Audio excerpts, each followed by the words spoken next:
isarag xiisale daawadayaal ku soo dhawaada Gaylan Media waxaan idin soo gudbinaynaa waraysi iyo xog waran xasaasiya oo xog badan xambaarsan oo aan la yeelanayno shakhsi adkeyd in lala kulmo sanado iyo maalmo ka hor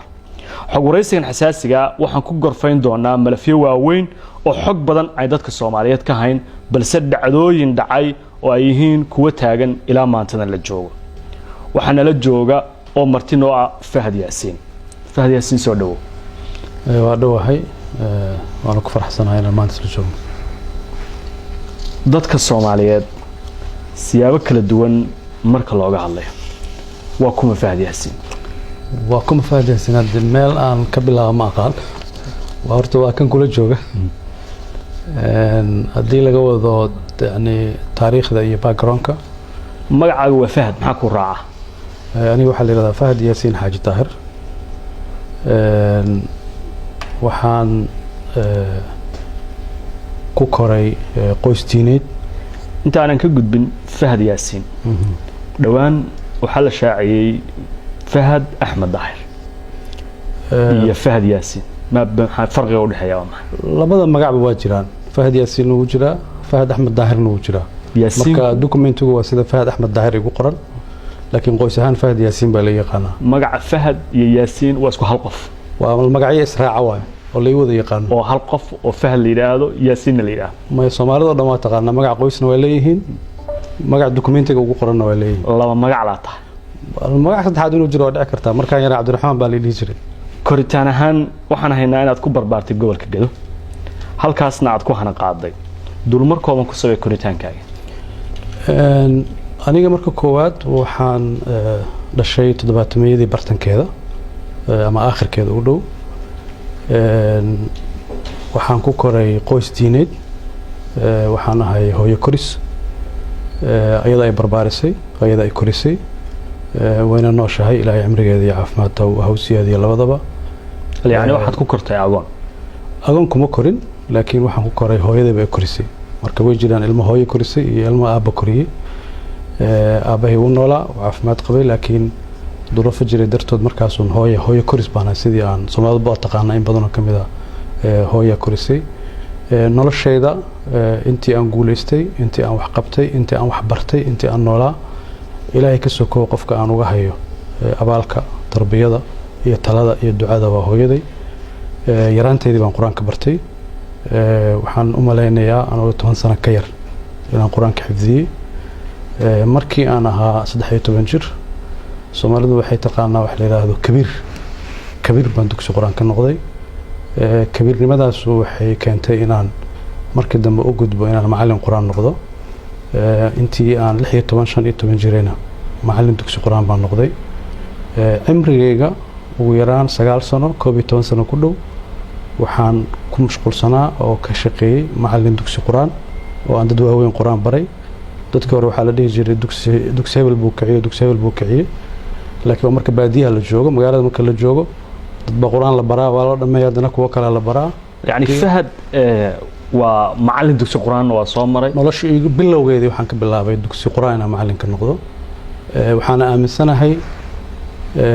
in noloshaydu inay guuleysato ay laba shay asaas u tahay waalidkay oo hooyaday ka tahay iyo noloshaydu inay quraan ka soo bilaabatay 9 sano ku dhawaad oo cimrigayga amarna isku jir waxaan ahaa imaam masaajid oo salaada si joogto salaad tujinay taraawiixdana tujinay sidoo kalena macallin dugsi quraan ah dugsigaas iyo masaajidkaas xagee ku yaala meel kala duwan oo ku yaalay Kenya ku yaalay Soomaaliya ku yaalay xataa markaan jaamacadda dhiganay jaamacadda waxaan ka ahaa macallin quraan waa ma san tahay da'daada koranimo intii aad ku jirtay waxaad u safartay Yaman ma jirtaa Yaman waan ku soo waday waa markii dambe oo aan waxbarashada qaybteedii jaamacadda aaday jaamacad leeyahay jaamacad Iimaan ardadii ugu horeysay oo sanadkii labaad markii jaamacadda la aasaasay dhigatay baan ku jiray jaamacadda muddadeedu waa dheeraa ma aanan awoodin inaan dhameysto sanado maxduud ah dhigtay oo taas igu kaliftay markii inaan mar dambe waxaad baratay markaa waxaan bartay maado isku dhex jirta waxa la yiraahdo culum insaaniya marka maadooyin shariicada islaamka ah iyo maadooyin taariikhda psychology-ga cilmiga bulshada juqraafiga isku dhex jira waa kulli mana aadan dhameysan insaaniya ma aanan dhameysanin qayb kamid ah dhigtay laakiin jaamacad kale mar dambe ka dhamaystay. kasakow in waxbarashadaadu ay qoys diimeed ka soo jeedo oo sida dadka Soomaalida in badan oo kamid ah ay ogtahay ama siyaabo kala duwan loo wariyo haddana aad sheegtay in qoys diimeed ka soo jeedo Yaman maxaa kale ka soo qaadatay oo dhaafsiisan waxbarashadaas jaamacadda xerow baan ka noqday waxyaabo diinta kutubada qaar oo culumaan ka akhristay waxaan xaadiray muxaadarooyin culimo waaweyn oo adduunyada kamid ah sida Sheekh Muqbil Haadi Alwaadici Sheekh Maxamed Xasan Daddo oo hadda caalim weyn oo Mauritania sharaf weyn ay ahayd culimadaas waaweyn inaan arkay ayagoo muxaadareynaya waxaad ahayd xerow salafiya oo culimadii kala duwanaa ee Yemen joogay ee fikirka salafiga islaamiga aaminsanaa ka soo tacadufay fikirka salafiga waa ku koray aniga waxa xataa aan doortay ma aha markaan aqliyeystay hooyaday way xijaabneed Fahad waa wariye inta aanan dhowr su'aalood oo kale aan u gudbin Fahad ma leeyahay xirfad kale wariyanimo xirfadeeda kale waa macallin quraan wariyanimo iyo macallin quraan xirfad kale ma jirto xirfadda saddexaad waa siyaasad hayaanka wariyanimada isaga goorma soo bilowday waxaan ku galay waxaan la yiraahdo afka carabiga lagu dhaho hiwaaya dookh inaan jeceshahay 1996 95 aakhirkiisii baan bilaabay artikalo qoraalo yar yar inaan qoro 2000 markii la soo gaarayna waxaan bilaabay inaan Somali Talk website la yiraahdo aan ka mid noqdo dadka wax ku qori jiray muddo 6 sano ku dhawna editor baan ka noqday website-da Soomaalida kuwa ugu horeeyay ugu saameynta badnaa buu ahaa cases fara badan difaacay oo sabab u noqday inay Soomaalidu ku baraarugto ay ka mid tahay case-kii badda artikalo joogta baan ku qori jiray oo isniinlaha Fahad iyo isniinta la dhihi jiray oo siyaasadda ku faalayn jiray ka bacdi waxaan noqday waxa la yiraahdo freelancer wariye xor ah oo aan u noqday BBC-da Carabiga television al-caalam la yiraahdo ilaa hadda jiro Iran ka shaqeeya idaacado fara badan oo ajnabi ah joornaal carabi aan wax ku qori jiray sida Quds al-Arabi Sharq al-Awsat laakiin freelancer ma waxaan u ahaa freelancer 2 sano ku dhawaad shirkii waxaan ka fargareeyay Suudaanta ay ku wada hadlayeen Neefasha oo ay ku wada hadlayeen koonfurta Suudaan iyo Suudaan ay ku dhamaatay markii dambe heshiiskaasna uu dhalay in Suudaan koonfurta ay ka goosato si iyadoo heshiis lagu yahay muddo 2 sano BBC-da Carabigana freelancer u ahaa dadkii aad wada shaqaysteen ee mihnada saxaafadda waxay sheegeen inaad ahayd nin qoraa ah intii aad ku jirtay sida aad sheegtay Soomaaliyeed ayaad wax ku qortay oo muddo dheer faalada isniintii Fahad ka shaqaysay television laba television oo kale waad sheegtay qoraal dambe ma qortay oo aan ahayn xilligii saxaafadda ee aad halka ku qori jirtay cilmi baaris aan qoray markii aan saxaafadda ka wareegay TV inta aan cilmi baarista aadin ma waxaan ku qori jiray oo markii aan heshiis shaqada Jazeera bilaabay waa mamnuuc inaad qorto qoraal contractiga ku jirta qoraal ra'yigaaga ma qori kartid qoraalada aad kaydisay ee ku jira maanta baraha kaydka xilliga aad ku qortay Soomaaliya Telecom soo soo qaadanay faalada isniin tahay waxa ku jira maqaalo siyaasadeed oo ka hadlayay xilligaas marxalada taagnaa waxa kamid ahayd soo galitaanka ciidanka Ethiopia ee Soomaaliya waxa kamid ahayd doorashadii dawladda ku meel gaarka ahayd ee Kenya lagu soo dhisay oo aad ahayd wariyaashii tabinay qoraaladaas maanta marka aad aragtid adoo siyaasadda soo galay meel mustawa ka soo gaaray dadka Soomaaliyeed loogu hadalhay ma yahay kamid noqday qoraalada marka dib u akhriyay waxa dareentaa waxa kale oo aan marka kugu siraadinayaa oo ku siraacinayaa qoraalada kuwa Ethiopia ku saabsan maantay dawladda aad la shaqeynaysa xulafo dhow bay lahayd waxa dareentaa marka waxaan dareemaa inaan aniga ahay wali wax isbedel ma dareemo Ethiopia shalay inay cadow ahayd maantana ay saaxiib iyo xulafo dhow la tahay waxa kala duwan marka aad kaliya fakarayso oo aad qol intaas ku soo xirto ra'yigaaga as xor u sheegaysid iyo marka aad masiir umadeed ka fikiraysid halka aad masiir umadeed ka fikiraysid waxyaabo fara badan ku xukumaya waxyaabo fara badan ku xiraya Ethiopia laftigeedana isbedel baa ka dhacay Ethiopiyadii oo markaas aan nocolka ahayn wadanka soo weerartay dhibaatada u geysatay xukunkeedii meesha waa ka baxay Ethiopia cusub baa timid marka mowduuc gaar hadda weydiinaysid ma ogi laakiin wax ra'yigayga iska bedelay ma jiro intii aad ku jirtay saxaafadda saaxiibo badan oo saxaafadeed aad ahayd oo Soomaali ajaanib kulli isku jirta siyaasadda ma la soo digarogtay bas saaxiibadaadii saxaafadda halkii baad ku xirtay haddii dabcan kala shaqaan noqonay qaarkood oo shaqadoodii ku hareen anigana siyaasaddii waxay kugu qasbaysaa dad cusub baad la shaqayn doontaa laakiin xiriirkoodii waa hayaa dadkii wanaagsanaa oon saaxiibka ahayn weli saaxiib baan nahay qaarkoodna siyaasadda ila soo galeen ba madaxda ugu sarreysa oo dalka saxaafadda ay ka wada shaqaynayaan oo hebel iyo hebel iyo hebel aan ku dhihi karo fahad wariye qoraal kaliya baahiye ayuu ahaa warbaahin caalami ayuu ka soo shaqeeyey maxay tahay sababta marka uu xilka yimid uu uga dhuntay warbaahintan aqaanaa marka qof warbaahinta yaqaana kuma cararo aniguna markaas dowladda afhayeen ma ahayn uma qaabilsaneyn madaxtooyada afhayeen kama noqonin hay-adii aan ka shaqeynaya afhayeen uma noqonin sanad iyo xoogaa madaxtooyada aan joogay wixii ka dambeeyana waxaan u wareegay hay-ad substantive ah hay-addaasna neejarkeedu sida aan u shaqeynayay baa sax ahayd warbaahintaan aqaanaa maxaa loo jeedaa warbaahinta aqoonta qofka u leh kuma degdego waa wax ummadda nacfigeedana qayb ka ah dhibaatana mararka qaar gaarsiin karta marka neejarkii hay-adihii aan ka shaqeeyey weli waqtiga ugu badnaa hay-adaha amniga aan ka shaqeeyey taas waxaan weli aaminsanahay qof kasta oo sirdoonka qaranka madax ka noqda inuu iska ilaaliyo warbaahinta is aruuriyo si xogtiisa iyo waxa uu ka shaqeynaya u asturaadaan adduunyadana saasay u badan iska ilaaliyo ma waxa loo jeedaa inuu la dagaalamo wallaahi haddii arikoorka hay-adda nabad sugidda intaan joogay baarto wariyaasha lamaanan dagaalamin waa soo dhaweynay saaxiib baan laakiin xogta inaad ka xadideen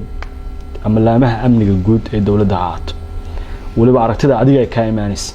ayaa in badan la sheega oo aan ogaanay dad kala duwan oo xog raadiya warbaahinta marar badan ka cabatay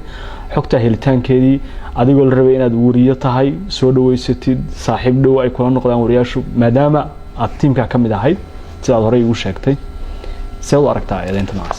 والله كفتن واحد جرا عن شيء مركي عن ورباهين تجوجي وحن عن مقلة وحن أقول لب سنة مركي عن سردون مقلة أكعر الجري مركي عن سردون كسوء هذينا صحافة دوا كعرنا وارون هذا الكاس لكن لبعض الناتشر والشقة كل دون وريهون وربور هذه سردون كنا سربو قرية مركي الشقة هذا واحد توحي سرين عن قريبة لكن هذي رمايني ورهلان دي وزارة الفافنتا جرتا وزارة الأعلام دبلجة جرتا هي هذا كل شغل الله وركا قدون تام بجرا لكن ضد إن عدو علفتي مسكحة إن حكت الدولة القوابو أو 40 تلاقي العاليو ولا فاف الريابو إلى هركة إذا أنت سكتوكتا ما يا وحال اسكو قصيا إن أنا ورباهين تسكت جابي شقدي عندك وهي درتت هي الدولة دوني ورباهين تسكت جابي سي والله بدو ضد كل دون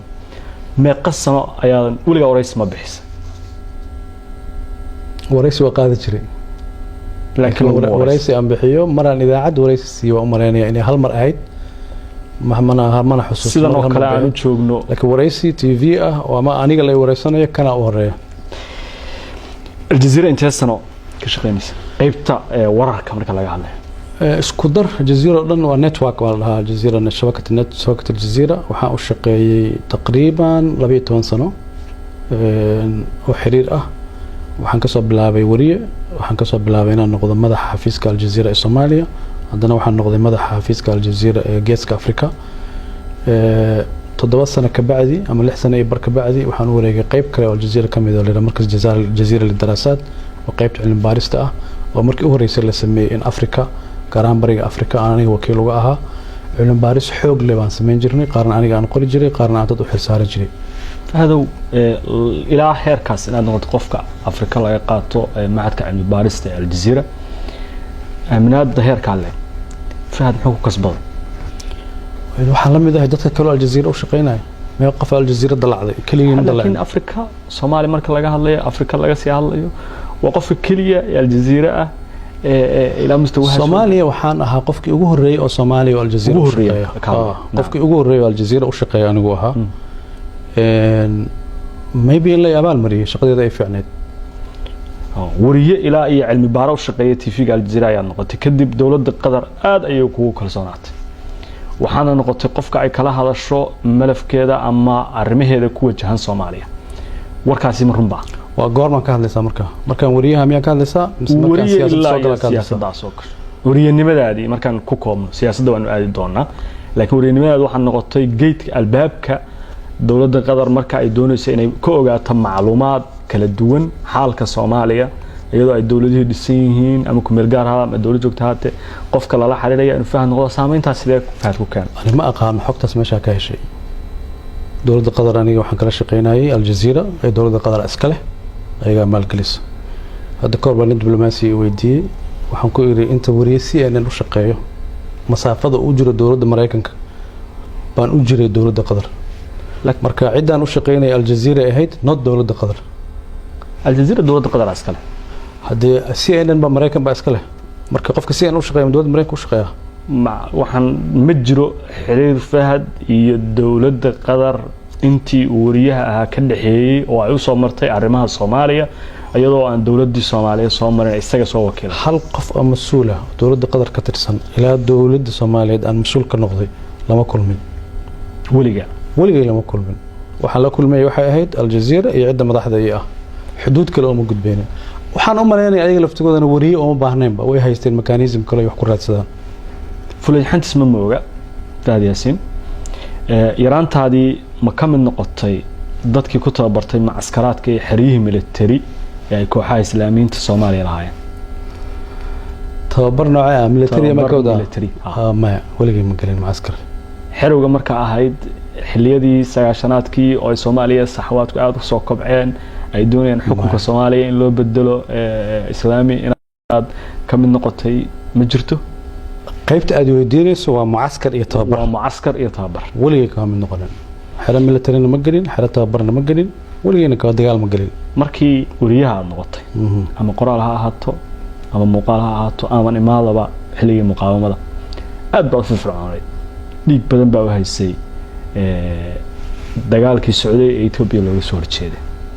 maxay ahayd waxa goonida xiriirka ku riixay shaqada wariye aan ahayn qadiyad ahaan baan u rumaysnaa ciidanka Itoobiya dalka Soomaaliya mid inay ka baxaan sida darteed xamaasad dadka ka badan baan u hayay marka wariynimadayda waxa shaqadeeda kamid ah inaan dalkayga ku difaaco marka xilligaas dalka xaqiiqada sheego markaas laakiin dalkaaga difaacis waxaad aaminsan inaad tahay xuruudir dalkiisa la mid ah sida ninka dagaalamay xog dirir oo qori qaadanaya ma ahayn laakiin wariynimadayda waxaan ugu adeegayay ummadda Soomaaliyeed ciidanka ajnabiga ee u yimid inay ka baxaan waana u taagnaa wayna dhamaatay markii aad wariyaha noqotay xiriirka kooxaha islaamiyiinta aad la siyaaratay ilaa heerkee gaaray hada su'aasha sida u dhigaysa ma aqaano wariye waa inuu xiriir la yeeshaa cid kastoo niyo samayso si gaara kooxaha islaamiyiinta ee Soomaaliya salafiga ee dagaalamay aaminsanaa ma inta aniga wariyaha salafiyadu awood military ma lahayn marka aan wariyaha noqdo caalamiga noqday oo wariyaha aljazeera aan gaaray salafiyadu awood ma lahayn hada maxkamada u jeedo ma ogi xilligii ay Soomaaliya al-Ittixaad al-Islaami ka hirgashay ee ay xoog lahayd ee ay gada meel kamid ah maamulisay ee ay qow iyo boosax saldhig military ku lahayd ma ka mid noqotay al-Ittixaad al-Islaami su'aasha xoogaa sida u dhigaysa khalad yar baa ku jira xilligii ay isfaafinayeen ka mid noqotay mucaskaraadkaasi waxaas ma gashay mise Ittixaad ma ka mid noqotay laba su'aalood bay kala tahay marka taa weydiinaysa Ittixaad ma ka mid su'aasha hore mucaskaraadka waad ka soo gudubnay waxaan ku weydiiyay ma ka mid noqotay al-Ittixaad al-Islaami al-Ittixaad al-Islaami waxa ka guda weyn salafi horta manhajka salafiga waan ku barbaaray waan ku koray tarbiyadayda qayb kamid ah waaye kutubadii horeysay oo akhristay ayagay ahaayeen waana hadaaya ku yiri markaan aqliyeystay hooyada iyadoo xijaaban baan aqliyeystay marka ururka al-Ittixaad al-Islaami wuxuu kamid ahaa ururadii ugu waaweynaa dalka jiray jiilkii dhalinyarada ahaa markaas soo kacday badankoodu waxay ku biireen ururada islaamiga ah ama xarbi u noqdeen aniga waxaan kamid ahaa dhalinyaradii ku qanacday manhajka salafiga ah ku qanacday ururka al-Ittixaad al-Islaami xubin ka noqday darajooyin sarsare waliba ka gaaray waana ku faanaa ilaa xagee gaartay darajahan marka laga hadlayo al-Ittixaad al-Islaami nidaamkooda sidoo u dhisan yahay waa very complicated hadda ma ka gaaro inaan sharxo laakiin waxaan gaaray inaan noqdo waxa la yiraahdo ra'iis iqliim gobol inaan madax ka noqdo gobolkee ah gobolka madax ka noqdo ma raba hadda inaan sheego al-Ittixaad al-Islaami way burbureen hubkana way dhigeen waxayna noqdeen urur silmi ah oo si siyaasadda iyo dhaqaalaha iyo waxbarashada siyaabo kala duwan maamula waxyaabaha ugu weyn maamulana dhaqaalaha ayaa kamid ah siyaasadana saameyn ku leeyahay ma jirtaa marka kadib al-Ittixaad al-Islaami ka wareegan magaca al-Ictisaam بالكتاب والسنة أي عادين كم من نقطة حركة ضد حركات dambe lagama mid noqonayn xubin ahaan يعني nin walba oo itixaad xubin ka noqday لكن قولش waxay leedahay golo fulineed la maya yani waxaan u jeedaa qof kasta oo itixaad xubin ka ahaa markii magaca la bedelay magacaas uu guuray marka aan ictisaam kuma biirin ee ururkii baba guurayba wuxuuna ka yimid urur tajamuc la yiraahdo oo waqooyiga Soomaaliya ka jiray iyo al-itixaad al-islaami baa isku biiray labadoodii markay isku biireen baa waxa ka dhashay magac cusub oo al-ictisaam la dhaho markaas ka bacay dad badan baa ka baxay oo urur kala furmay kooxo kala soo biiray ay ka mid yihiin kooxaha maanta saxawaadka jooga Soomaaliya jooga islaamiinta markaas aduu meel dhexe istaagtay labada dhinacna kuma dhinacyada kala duwan dhinacna kuma biirin maya ma ay fahmin waxaan ku yiri aniga itixaad baan ku biiray itixaad iyo tajamuc baa isu yimid ictisaam bay la baxeen su'aasheedu waxa weeye ictisaam ma ka mid tahay maanta mise ka mid hadda su'aasha ma furnaba ururkii aan ka tirsanaa waa ictisaam noqday marka ma waad ku jirtaa hadda ma ku jirtaa iyo kuma jirtaa uma baahnid Fahad hiwaayadiisu waa maxay hiwaayadeedu waa akhris inaan wax akhriyo inaan wax barto mar walbana serious ahaado mar walba serious inaan ahaado mar walba jaad baan ahay nolosheeda oo dhan marka wax badan oo dadku ay ku mashquulaan mana jecli mana ku mashquulo heesaa ma dhageystaa maya ma dhageysto banooni mana cayaarin weligay allahay weliga banooni ma taabo weligay ma cayaarin ma dee jid ana marayo lugta ku dhufta ma garanayo laakiin banooni uma labisanin ma daawanin weligay ma daawanin shaleemana weligay ma gelin markaad rabto inaad chaanis haysatid oo nasatid intii siyaasadda aad ku jirtay maxaa ku nasataa waxbaan akhriyaa ama buug baan akhriyaa ama artikalaan akhriyaa waxbaan akhriyaa waxaan ugu jeclahay ku raaxaysto waa akhris buugta aad akhridid kuwa ka hadlaya hogaaminta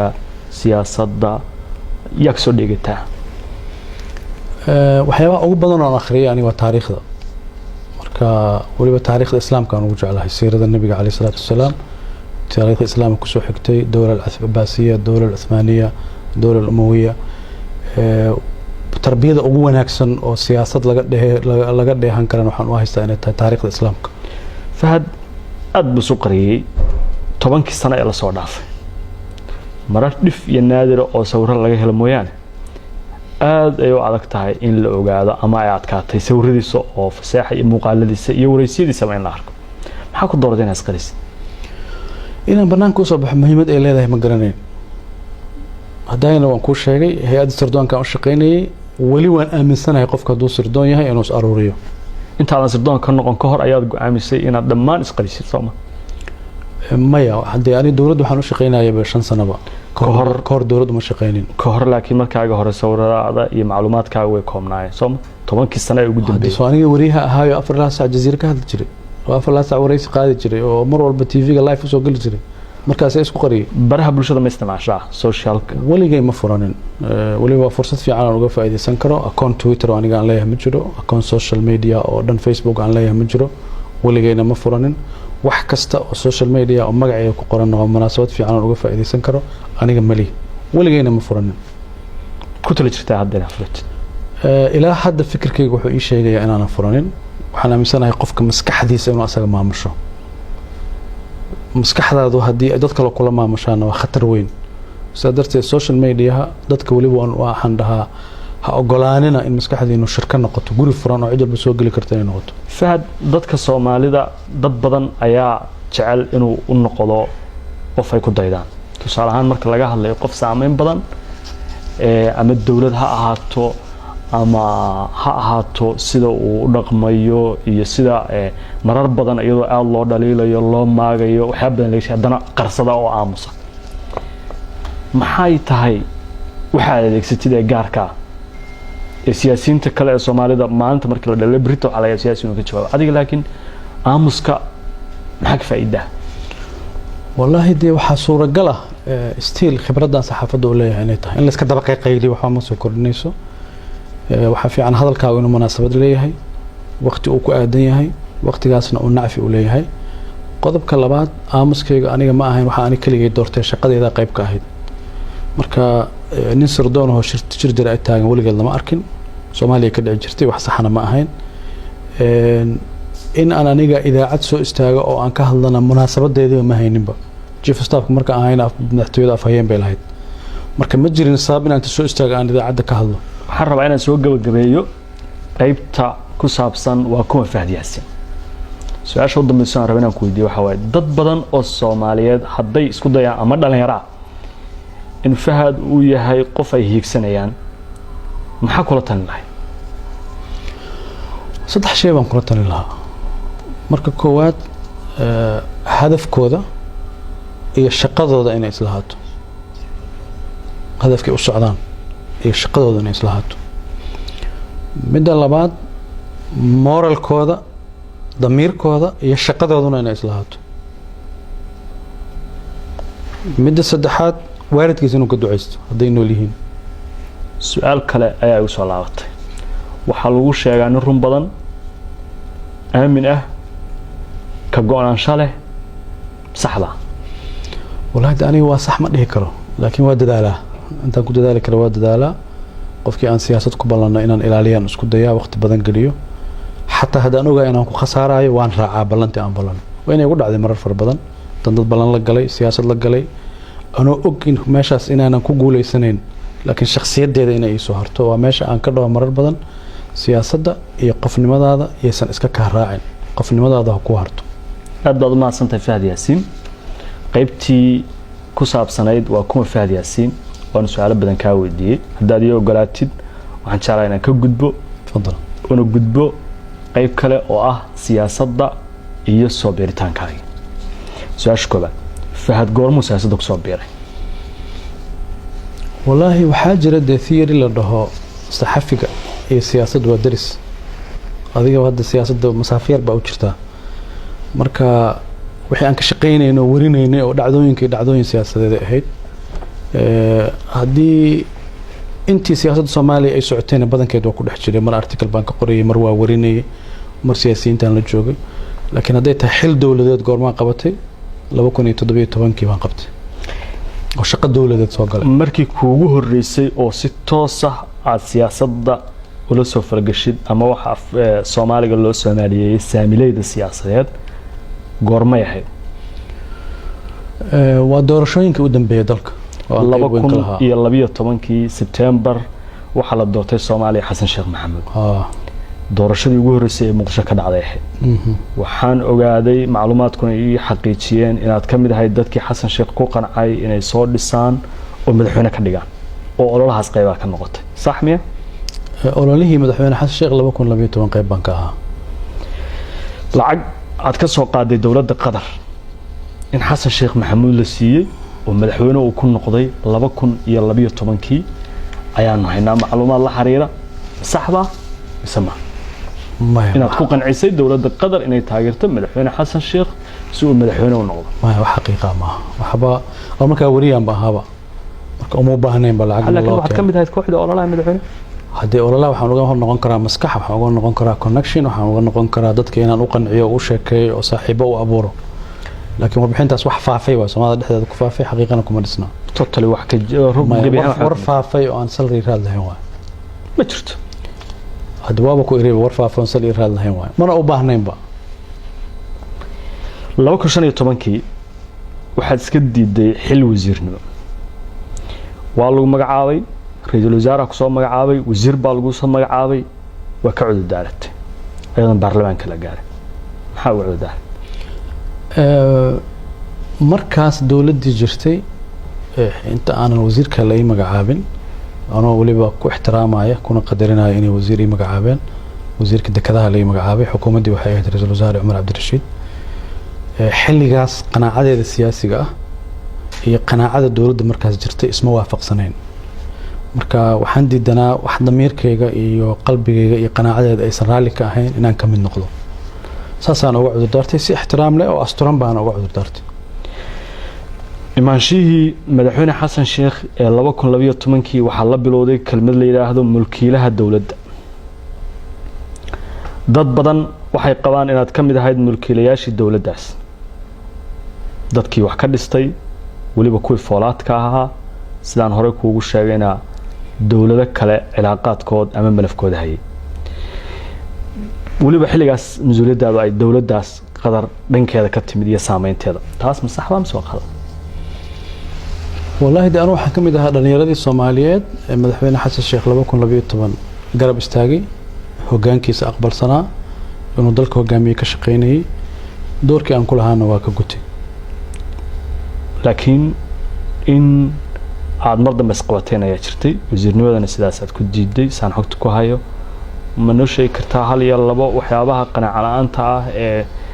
كوغن عموي دي مركز دم بين الدولة دي كم نقطة مركز هنا دت كي لسه إنها كم نقطة والله هذا ما دام أي تهم مرحلة لصار ضعفي سنة بدان أي كسو وريجين إن الهوس وجود دقة مرة لكن سكون بنكو إرهداي قناعة السياسي جاهد يضمير كيجا يحبكي دولة لماذا مركز لو ما ملاعبك استكلا دونا سدرتد وحنكو سمي انسحاب وانكر حبه مدحوين فرماجو انت اوصل مدحوينها هنقون حلقة حسن الشيخ حكومة داسد وزيرك الديدي inaad ra'iisul wasaare la raadisay oo la u gashay in la magacaabo ay suura gali weyday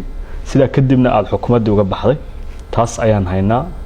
xad ka leedahay way markaas waxay ahayd turkii koo madaxweyne xasan sheekh la doortay dadkii madaxweynaha u dhawaa qof buu ra'yi qabay oo talada ra'iisul wasaare madaxweynaha la siinayay qofba wuxuu qabay hebel ra'iisul wasaaraha ku haboon hebel baa ku haboon waa sax waa kamid ahaa dadkii أنا كلية ما هين دور قفبان هين قبي إن مركز رئيس الوزراء هربوا محمد عبد الله فرماجو إنه نقدر رئيس الوزراء الصب مدحوين هنا كم مقنعين حق من أولى إنه صن مقنعين لكن كبعد ولا شيء شقي هل كم صب بالعمل كلا تجين السياسية ولا غيا بقى إني كبل لعبتي وحل ده نبيع رمضو إني كبل لعبتي ولا غيا بقى لكن كبعد ولا شقين وكحال لا أنت أسمعنا ولا شقين هذا كون عصن إن فرماج أنا رأيهم بالله قوان كسر أسكلها فرماجو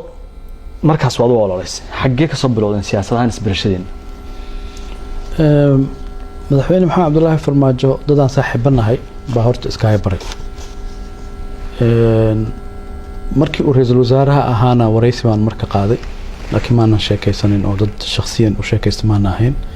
كبعد رجع صاحبنا هاي بإسكاي بري markaasaan sheekaysanay markaan sheekaysanayna afkaartiisa siyaasiga ah baan ku qancay oo aan dareemay aniga qanaacadkayga iyo afkaartiisa siyaasiga inay iswaafaqsan yihiin dawladdiisii mulkiilaha dawladda mar kale soo laabatay markan haddii Fahad 2012 door xoogan uusan lahayn 2017 Fahad soo laabtay farmaajana madaxweyne noqday oo uu ololeeyay 2012 wuxuu noqday mulkiilaha dawladda madaxweynayaal hore iyo siyaasiyiin badan iyo shacab Soomaaliyeed iyo warbaahin badan erayga mulkiilaha dawladda aad loogu wareegay ninka maskaxda dawladda oo ah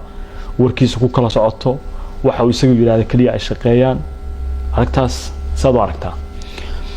bishaaro waxaan kuugu bishaaraynayaa application-ka Baysi waxa uu ka caawinayaa inaad ehelkaaga lacag u dirto adigoo jooga gurigaaga iyo goobtaada shaqada loo diraha lacagtu waxay ugu dhacaysaa telefoonkiisa gacanta Baysi waxaad ka heli kartaa App Store-ka iyo Play Store-ka fiiri walaalow laba arrimood waaye mowduucaas wax badan baan dad uga sheekay laakiin maanta ugu horeysa amarina public aan uga sheekeyn doono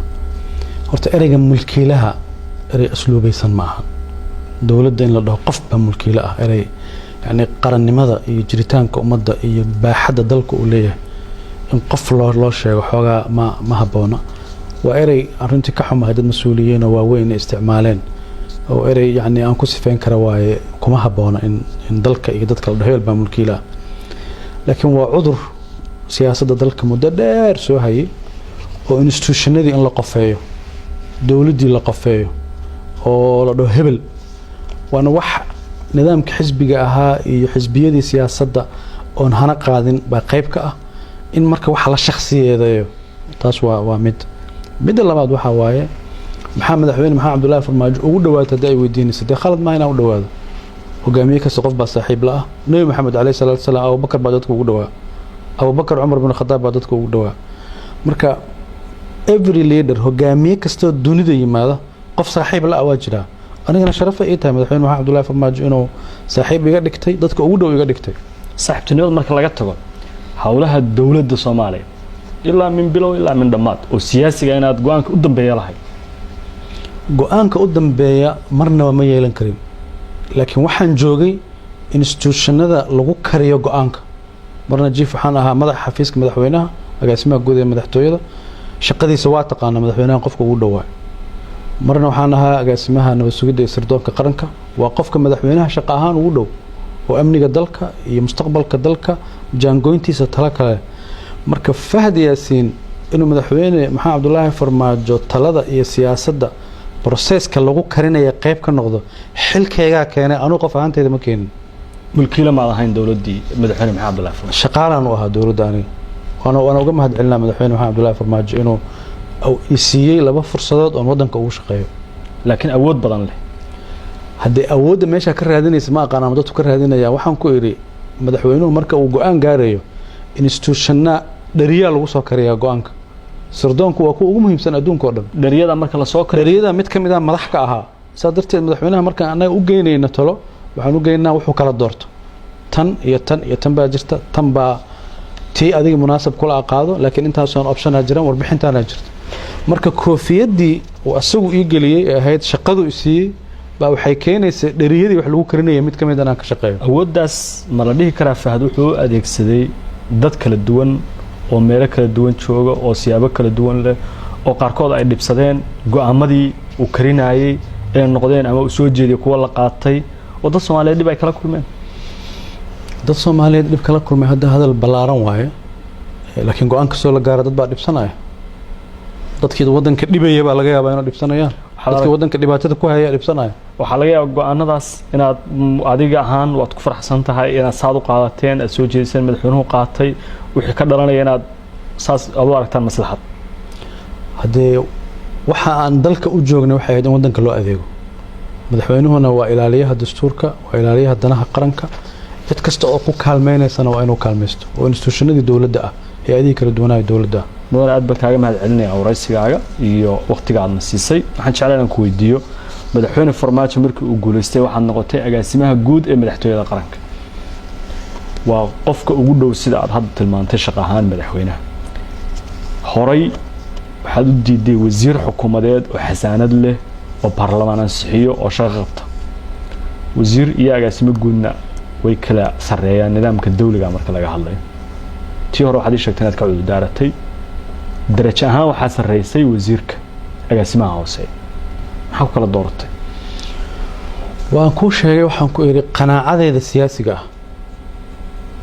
iyo afkaartii madaxweyne maxamed cabdullaahi farmaajo iswaafaqay markay iswaafaqeen marka wadanka inaan u shaqeeyana aan go'aansaday shaqadii uu ii dirsadaan qabanayaa shaqadaasuna iga dirsaday agaasimaha guud ee madaxtooyadana uu noqdo ana ku qanacday waraale iyo nus baan ku ahaa waana ku faraxsanaa madaxweynahana waan uga mahadceliyaa mar walba waxaan rabaa inaan u gudbo intii xukunka aad joogteen nabad iyo nolol Fahadna uu ahaa agaasimaha guud ee madaxtooyada ama taliyaha hay'adda nabad sugidda iyo sirdoonka qaranka ama agaasima ku-xigeenka hay'adda saddex dawlad goboleed ayaa madaxdooda isbedel siyaasadeed ku yimid doorashooyin ka dhaceen madaxweynayaal la doortay madaxweynayaashaas waxaa la aaminsan yahay adiga Fahada ee maanta aan soo fadhino inaad lahayd door xoogan oo ku aadan sida xukunka ay ku yimaadeen masax baa arintaas qayb baan ka ahaa dawladda Soomaaliyeed oo markaas jirtay oo madaxweyne maxamed cabdullaahi farmaajo hogaaminayay aniguna aan mas'uuliyiinteedii ka mid ahaa doorashooyinka dalka ka dhacay ra'yi bay ku lahaayeen qof baa la fiicnaanayay qofkaasay taageerayeen qofkaas inuu guuleysto ka shaqeynayeen marka maamulkii markaa jiray shaqadii aan hayay qayb ka mid ah waa صح inaad dowladgoboleed farageliseen madaxweynayaal soo doorteen dawladdu aragti ka yeelatay horta faragelin ereyga la dhaho sax ma ahan anoo ajnabi ma nihin madaxda dalkaan ahayn laakiin qof madaxa lama dhaho waxba farageliyay waxaan u gudbayaa malafka shaqadaadii amniga ee NISA haddii aad ii ogolaato oo ay ka buuxaan dhacdooyin waaweyn oo dadka Soomaaliyeed ay siyaabo kala duwan aragtiyo uga haystaan hay'ad xogteedu kooban tahay macluumaadkeedu aad iyo aad dadka Soomaaliyeed xog badan uga hayn haddaad ii ogolaatid oo aad diyaar u tahay inaad si gabasho aan lahayn aad uga jawaabaysid su'aalaha aan ku weydiin doono waxaan diyaar u nahay malafka inaan furno soo dhow ogasha soo dhow mar haddaan waraysi ka ogolaado waa inaan ogolaado su'aalaha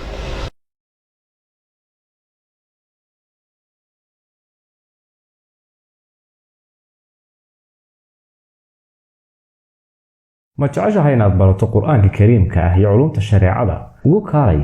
markaska Nuurayn online oo baro adigoo gurigaaga jooga qur-aanka higaada iyo culumta kale islaamka wixii faahfaahin kala xiriir nambarada shaashada kaaga muuqda